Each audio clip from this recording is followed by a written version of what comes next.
ستارے زمین پہ دھڑام دھڑام کر کے گریں گے. وَإِذَا الْأَرْضُ مُدَّتْ زمین بوریے کی طرح سے لپیٹ دی جائے گی.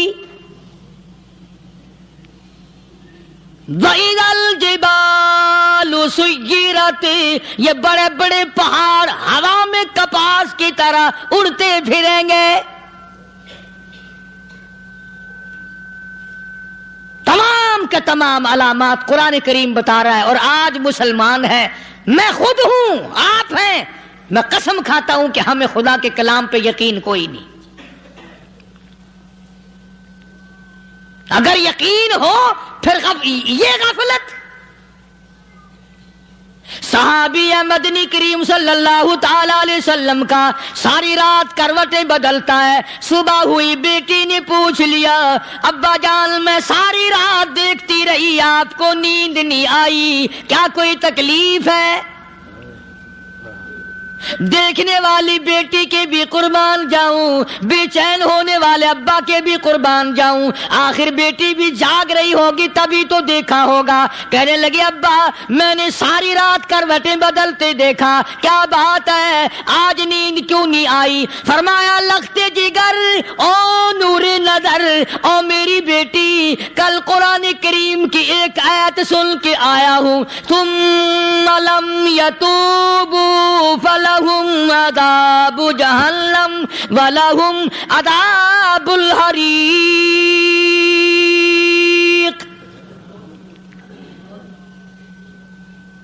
او میری بیٹی جس نے قرآن کریم کے ذریعے جہنم کی خبر سن لی ہو، جہنم کے انگاروں کی خبر سنی ہو، جس نے جہنم کی تباہ کاریاں سن لی ہو، او میری بیٹی نیند کیسے آئے؟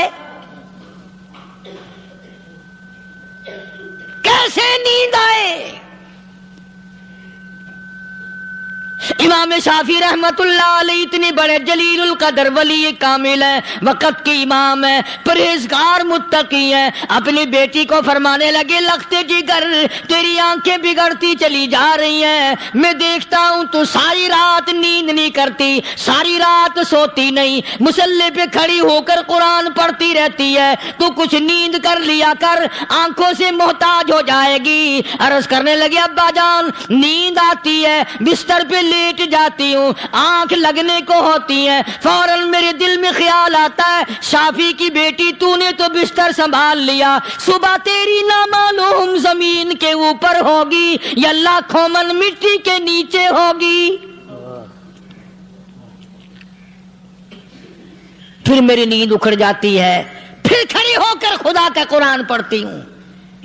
وہ ساری رات قرآن پڑھا کرتے تھے، اور بدقسمت قوم تمہیں صبح اٹھ کر قرآن کا سپارہ پڑھنے کی توفیق نہیں ہے. مسلمان پر قرآن کا دیدار نصیب نہیں، قرآن کی زیارت نصیب نہیں. گدھے کی طرح کھاتے سو گئے اور گدھے کی طرح صبح اٹھ کر کھانا پینا شروع کر دیا. تو رب کے کلام کا اتنا باغی کہ تو دیکھنا پسند نہیں کرتا.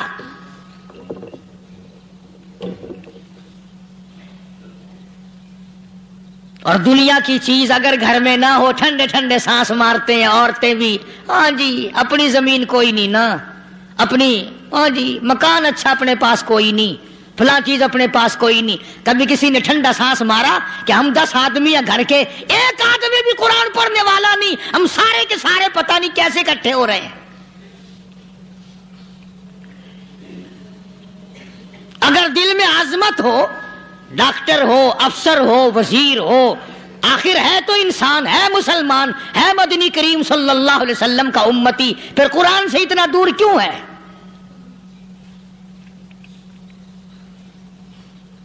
تو اللہ پاک جل شانہ نے فرمایا میرے بندے ہر حال میں ڈر.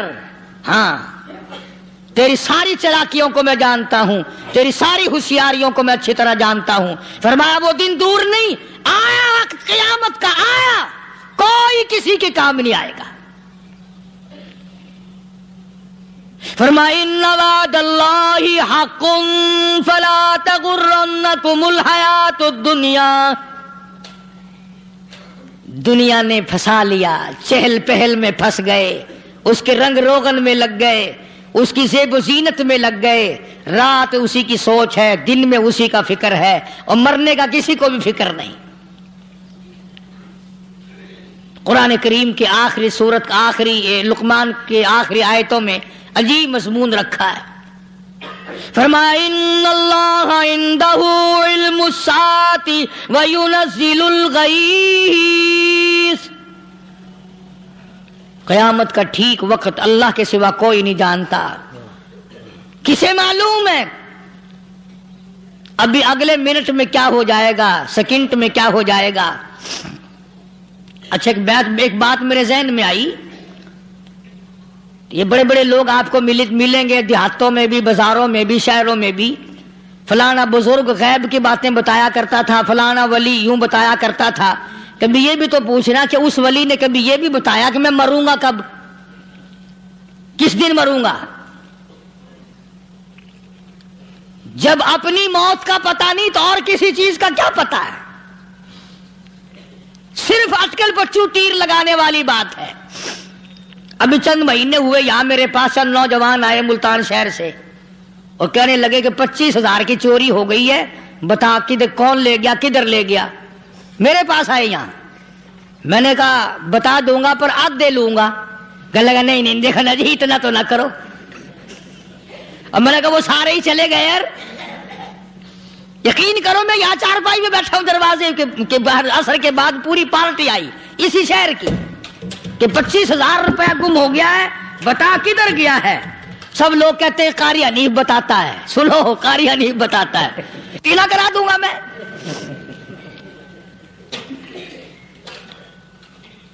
جتنا میں نے انکار کیا میرے سر ہوتے چلے گئے، اخیر میں نے بکواس کر دی، میں نے کہا اچھا بتاؤں گا پھر آدھے لوں گا۔ کہنے لگے نہیں، تماشا دیکھا یعنی اندازہ لگاؤ کہ ہم شہر سے سن کر آئے ہیں کہ قاری حنیف چوریاں بتاتا ہے۔ اللہ غنی، کس کو معلوم ہے کہ ابھی کیا ہو جائے گا؟ اللہ پاک نے کسی کو نہیں بتایا۔ فرمایا ان اللہ عندہ علم الساعۃ وینزل الغیث،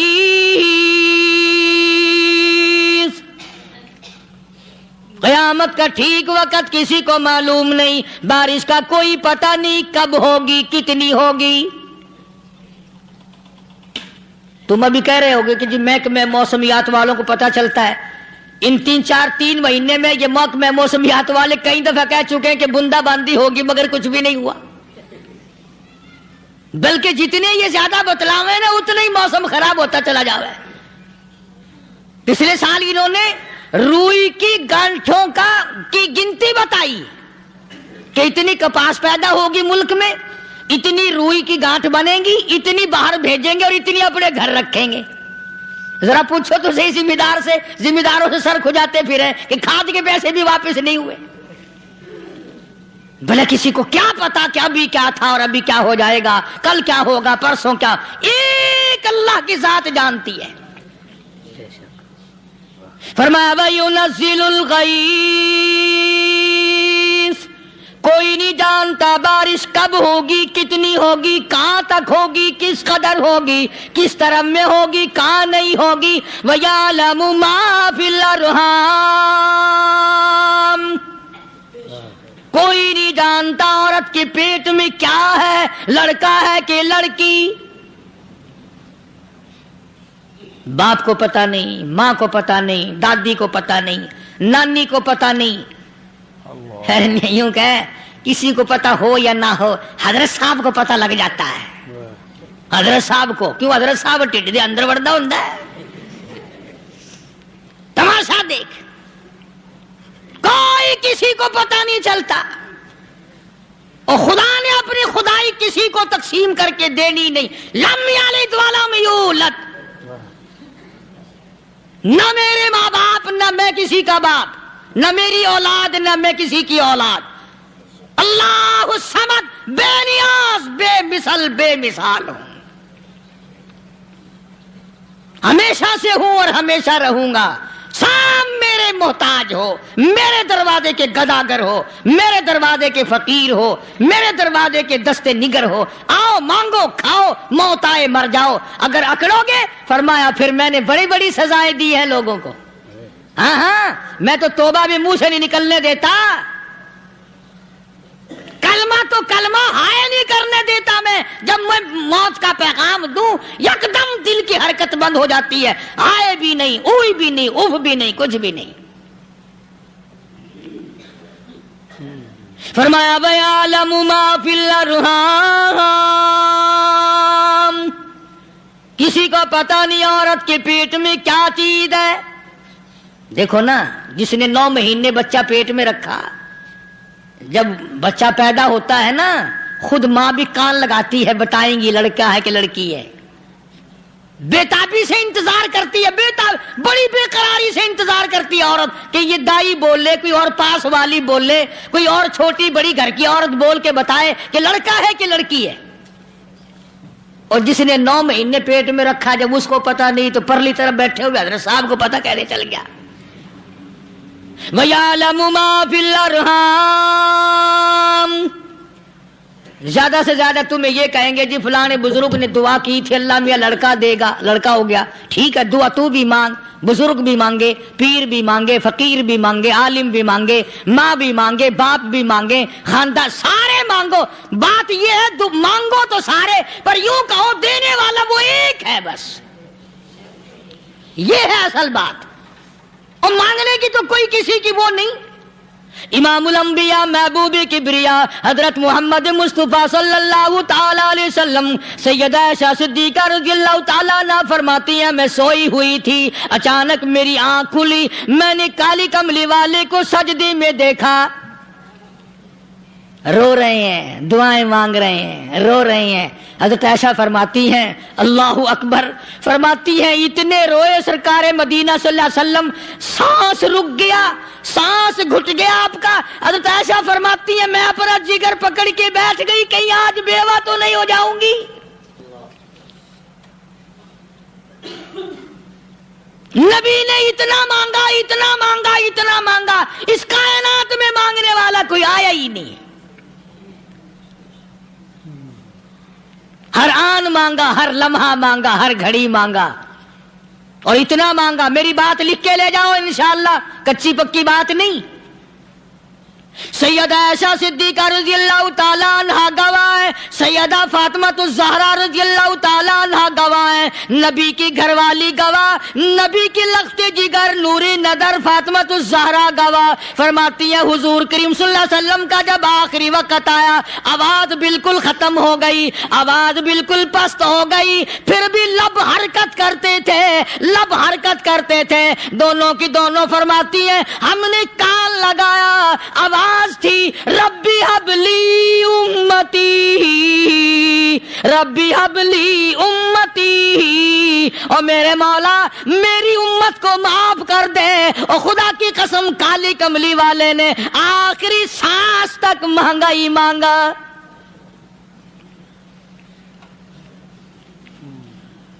چاہے تیرے لیے مانگا، امت کے لیے مانگا، مگر ہر وقت مانگا۔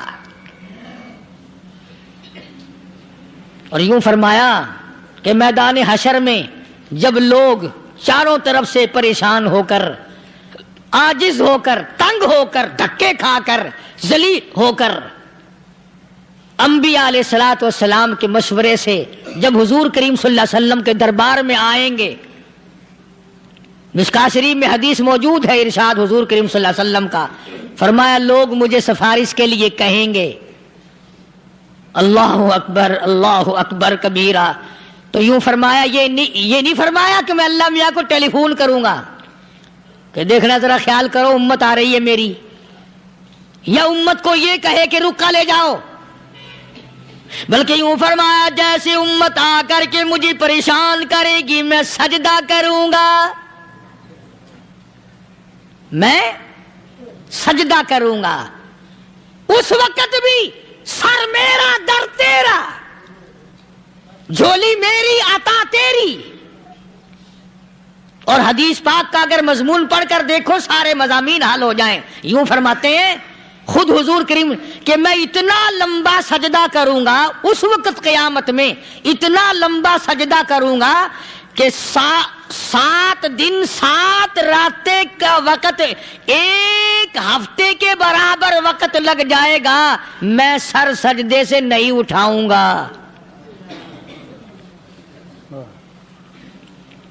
اتنا لمبا سجدہ کروں گا کہ 1 ہفتے کی مقدار وقت لگ جائے گا۔ یہ مقدار کیوں فرمایا؟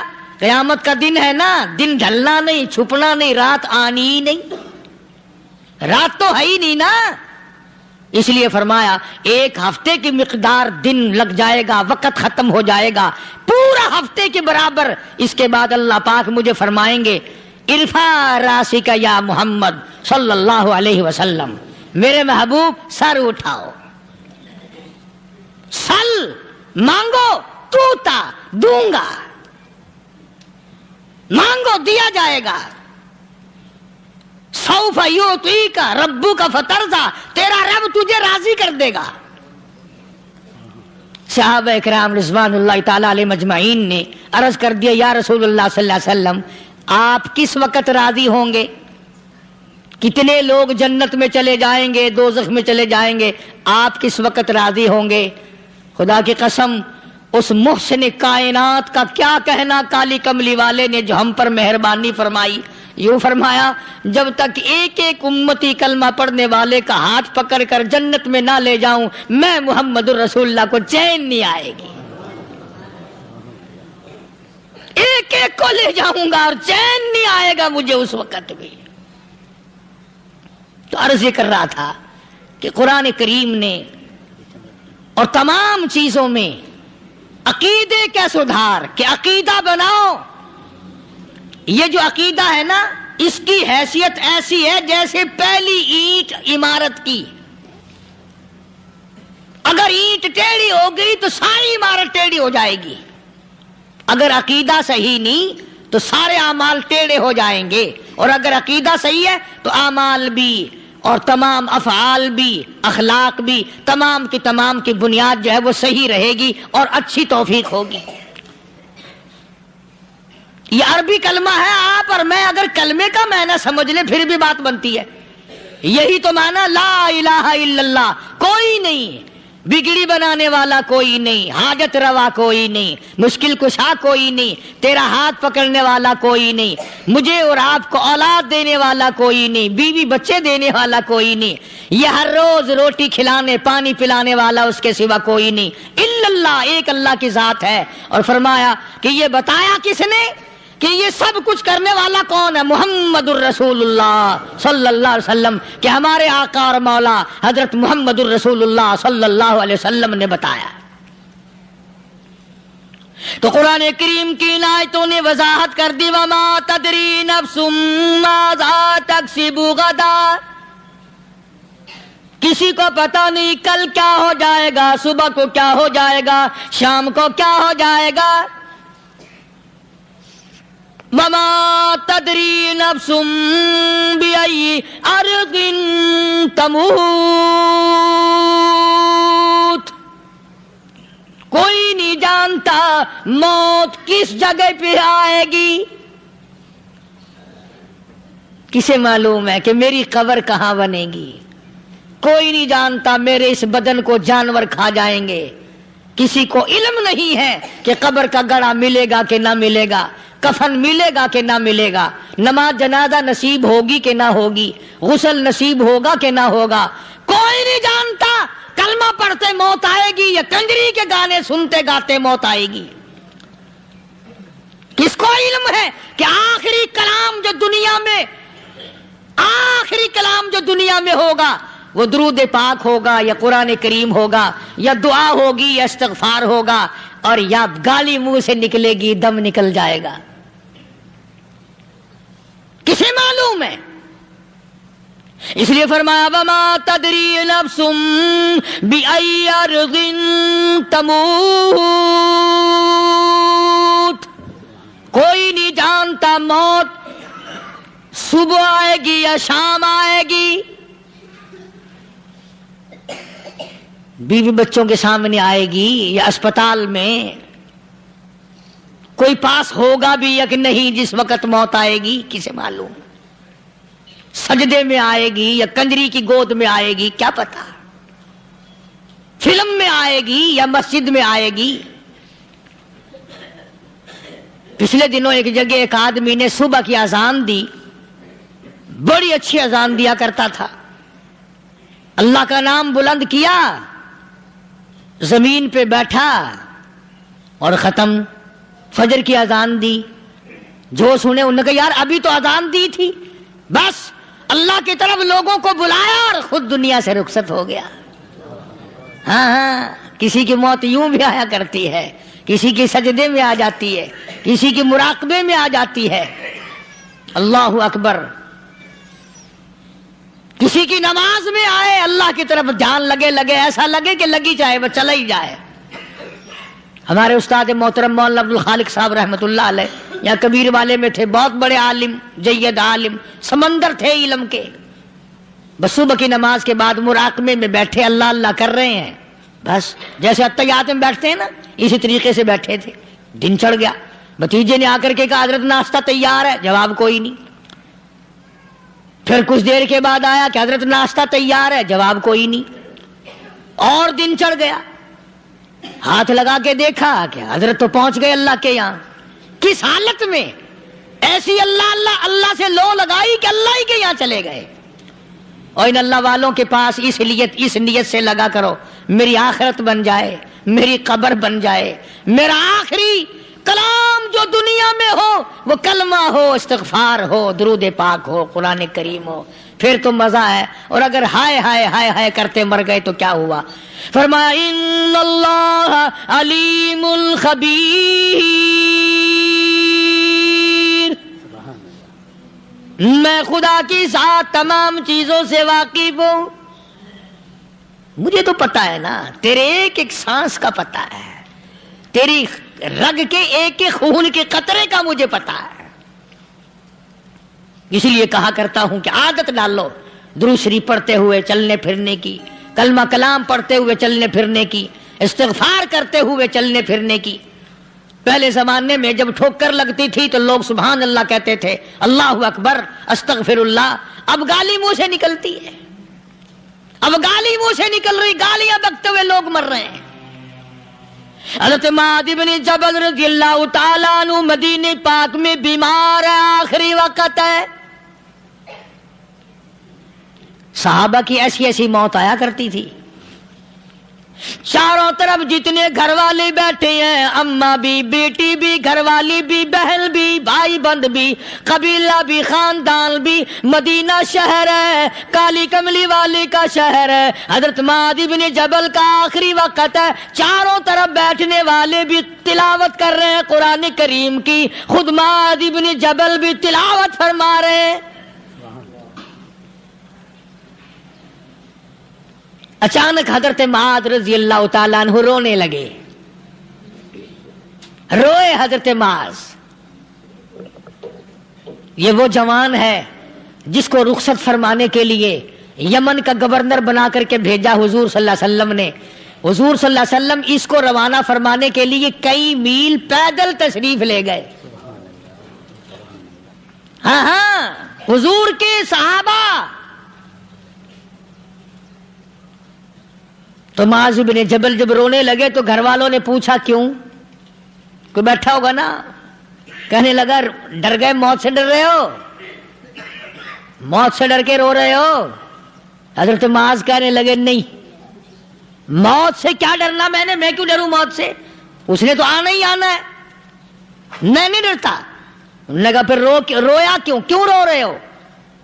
اللہ اکبر۔ صحابی کہتا ہے میرے دل کی تمنا میرے دل میں رہی، میری آرزو پوری نہ ہو سکی، میری حسرت میرے دل میں رہی، میرا شوق پورا نہ ہو سکا، میری آرزو پوری نہ ہو سکی، میری تمنا پوری نہ ہو سکی، بستر پہ موت آ رہی ہے اس لیے رو رہا ہوں۔ اے کاش رمضان کا مہینہ ہوتا، میں روزے دار ہوتا، گرمی کا موسم ہوتا، مجھے سخت پیاس لگی ہوتی، ہوتی, کفار سے مقابلہ ہوتا, میدان جہاد اور جنگ ہوتا, میں کئی کافروں کو قتل کر دیتا, پھر وہ مجھے قتل کر دیتے, میری زبان کاٹ لیتے, میری اللہ کے یہاں پیشی ہوتی, میرا رب مجھ سے پوچھتا میں آج دنیا سے کیا لایا, میں عرض کرتا الہی بولوں کیسے, تیری راہ میں زبان کٹا کے آیا ہوں اور روزہ رکھ کر آیا ہوں, تیرے محبوب کے حوض کوثر کے پانی سے روزہ افطار کروں گا. کہتا اس لیے رو پڑا ہوں کہ بستر پہ موت آ رہی ہے. ڈر کس چیز کا؟ یہ نہیں ڈرا کرتے تھے. حضرت ابو ایوب انصاری سب کہہ دو رضی اللہ تعالی عنہ. اللہ اکبر, کتنا بڑا مقدرہ والا جوان ہے. مدینے پاک میں حضور کریم صلی اللہ علیہ وسلم نے اسی کے یہاں ڈیرا لگایا. آخری وقت ہے, بیمار ہے ابو ایوب انصاری. مدینے سے صحابہ جنگ کے لیے چلے. صحابہ کی تمنائیں دیکھو. ہم جتنے بیٹھے ہماری تمنا تو یہی ہے نا, کاروبار بڑھ جائے, مکان دکان کا ساز و سامان بڑھ جائے, یہ مل جائے وہ مل جائے, یہ ہو جائے وہ ہو جائے. ابو ایوب انصاری بیٹھے ہوئے دیکھ رہے ہیں صحابہ سواریوں پہ پیدل, تلوار, نیزے, تیر لے کے چلے. ابو ایوب انصاری کہنے لگے کہاں چلے ہو؟ کہ جہاد فی سبیل اللہ کے لیے. کہنے لگا مجھے بھی لے چلو. سمجھ رہے آپ سارے؟ فرمایا مجھے ساتھ لے چلو. کہا کمال ہے, بیمار آدمی اور جنگ میں بیمار کا کیا کام ہے, کیا کرو گے؟ نے کہا مہربانی کرو, احسان کرو مجھ پر, مجھے ساتھ لے کے چلو. خدا کے بندے بیمار ہے, کرے گا کیا میدان جہاد میں؟ کہنے لگا تم تو بیمار کی بات کر رہے ہو, مجھے ساتھ لے چلو اونٹ پہ ڈال کر. توجہ کرنا ذرا, آخری بات میرے یاد آئی ہے, بتانے لگا ہوں. ابو ایوب انصاری حضور کا میزبان مدینے والا کہتا ہے میں بیمار ہوں, مجھے اونٹ پہ ڈال کے لے چلو, اور اگر میری راستے میں موت آ جائے پھر بھی میری لاش کو ساتھ لے جانا. جہاں کفر اور اسلام کا جنگ ہوگا, مقابلہ ہوگا, اس میدان میں میری لاش کو پھینک دینا. شاید کسی مجاہد کی سواری کا پیر میرے اوپر آ جائے, میں بھی قیامت میں اللہ کے حضور میں کہوں گا یا اللہ تیرے میدان جہاد سے اٹھ کے آیا ہوں میں بھی. اندازہ لگا ابو ایوب انصاری کی تمناؤں کو دیکھ, حسرتوں کو دیکھ. فرمایا مجھے ساتھ لے چلو, اگر میری موت آ جائے تو لاش کو بھی پھینکنا نہیں, دفن راستے میں نہ کرنا, ساتھ لے چلو, وہاں میدان میں ڈال دینا, اور اسلام کے لیے جو لڑنے والے ہوں, کفر کو مٹانے والے ہوں, ان کے پیر میرے اوپر آ جائے, میں کامیاب ہو جاؤں گا. ایک تم ہو جو مسجد میں جھاڑو دینے سے بھی آر کرتے ہو, صف بچھانے میں بھی تمہیں شرم آتی ہے, صف اکٹھا کرنے میں بھی تمہیں شرم آتی ہے, ادھر ادھر کوئی چیز کرنے میں تمہیں کیا معلوم ہے جس وقت قیامت کے دن ان شاہی درباروں کے خادموں کو انعام ملے گا نا, پھر ٹکرے مارو گے, او ہو لو بھائی کمال ہو گیا, ہم تو یوں ہی رہ گئے. آج توفیق نہیں رہی, اللہ سے مانگ, سوتے بھی مانگ, جاگتے بھی مانگ, ہر وقت مانگ, وہی تیری میری جھولی بھرے گا, اسی کی عطا اور بندہ نوازی سے ہم سب کا کام چلے گا. فرمایا ان اللہ علیم خبیر, میں تمہاری ضروریات کو بھی جانتا ہوں, ہر چیز کا مجھے پتا ہے. اللہ مجھے اور آپ کو عمل کی توفیق عطا فرمائے. اللہ پاک اپنے فضل و کرم سے ہم سب کو اپنے بندے بنا لے, عقائد اور اعمال کی درستی فرما دے, مرتے وقت ایمان کی دولت عطا فرمائے. وآخر دعوانا الحمدللہ رب العالمین.